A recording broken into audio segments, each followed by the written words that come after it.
Esports is competitive video gaming. It's growing exponentially around the world.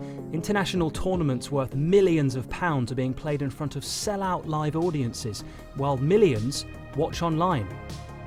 This summer, 3 teenagers from London picked up well over £1 million in prize money, competing at the Fortnite World Cup in New York. But as esports continues to gain in popularity, I want to find out how young people are making a career for themselves by playing video games. Benji Fish is one of the most famous esports players and gaming influencers in the world. The speed is unreal. You're now about 2 miles up in the air. Take a look there, Benji Fishy. Earlier this year, Benji beat 40 million competitors to qualify for the highest paying esports tournament yet, the Fortnite World Cup. The prize fund was $30 million.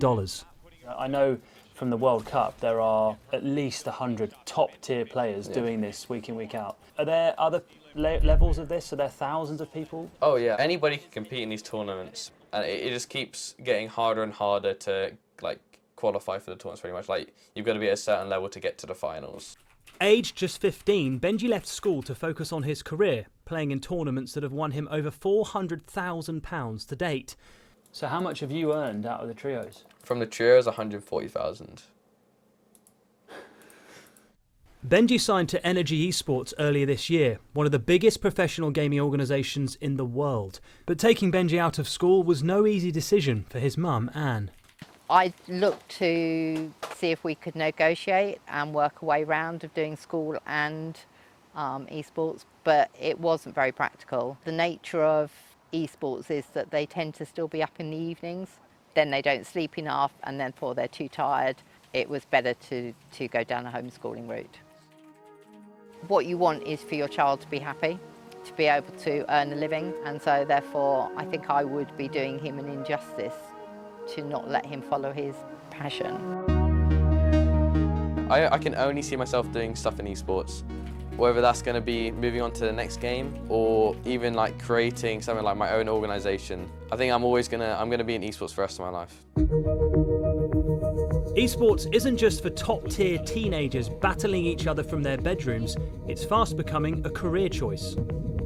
NSC is the official body of university esports in the UK and are proud to boast that university gaming societies are rapidly growing in popularity. Every major university now has a gaming society or an esports society, and they have, in some locations, tens of teams entering competition. I think Warwick entered 29 teams into our competition last year, which is incredible. Esports has already overtaken football, netball and rugby union as the sport with the highest number of teams at British universities. Roehampton have set up a scholarship programme. You've got physical gaming facilities at every university. When you look at that, I don't see a way that in 5-10 years' time, every university doesn't need physical gaming facilities in order to, compete for students. But esports isn't just about the student experience during university. Undergraduates are now using it as a gateway to a future career. But esports is this fantastic platform for engaging with students who are the future of the technology industry. Not just the games industry, but technology as a whole. Video games aren't just being taken seriously in further education. As esports continues its meteoric rise in popularity, a new report suggests that over 70% of schools are considering introducing gaming into the curriculum. Not only that, but 1 in 5 schools say they already have a dedicated esports program. Okay, would you like to write your own algorithm for robots?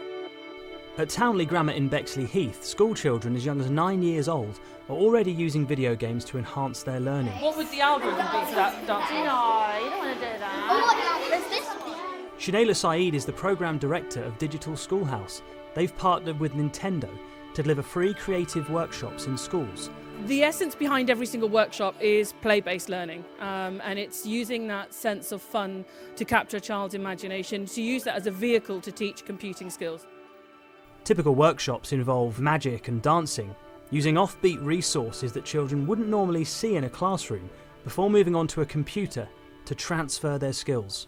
We are teaching them the concepts of programming, networking and communications, the breadth of the national curriculum, but it's more than that. It's about the wider soft skills. It's about teamworking and collaboration. It's about computational thinking, providing students with the ability to be able to think creatively and outside the box to help them solve problems.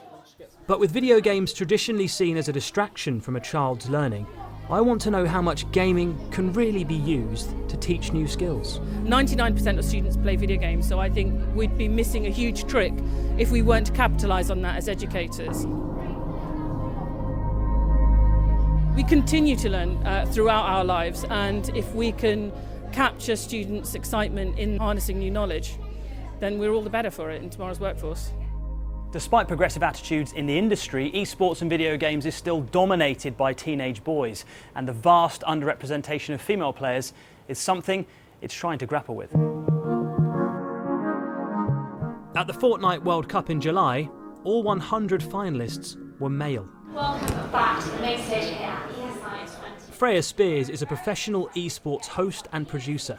How does she feel about being one of the very few female figures on the British esports scene? If you search your name on the gaming forums, you can see lots and lots of lovely stuff, but there's also some misogynistic comments and things like that. Do you ever look at these, and how does it make you feel? There's a forum called HLTV. I remember seeing my name pop up on this tab on the side, and so out of curiosity, out of naivety, I clicked it, and then it's this whole wave of comments that are just, flooding in. And at that point I was like, no more, I don't want to read this. If people are going to be supportive, they'll reach out to me directly. What sort of things were you seeing? Mostly massive comparisons to other females in the scene, which you just don't see with the guys, based on looks more than sort of professionalism.